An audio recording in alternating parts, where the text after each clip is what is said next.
Napakalaki kasi ng itlog nitong si Saber mga tol kaya hirap makatakbo ng mabilisan tol mura Jogi otol-otol ni si Saber tol. At nabigyan natin si Popol dyan tol at nagiging litsong aso si Kupal tol sunog itlog niya tol oi.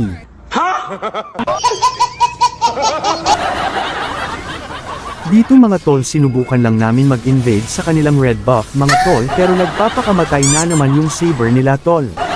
Lahat sila ay takot masunog ang kanilang mga itlog tol kaya naman kinuha na namin ang free buff nila tol syempre. Dyan mga tol mukhang hinabol na si Mereng Lolita dyan tol hinabol siya ng kalabaw na walang sungay tol. At kaya naman tinulungan natin si Mereng Lolets tol kawawa naman kung mapaslang ng walang hiyang kalabaw tol naghasis pa ng tae tol. At grabe tol nagwala na dito si Ear tol mga tol at napa double kill at napa triple kill pang hayop hindi man lang nagbigay ng kill sa aking mga tol napaka walang hiya talaga tong MM namin tol. Excellent!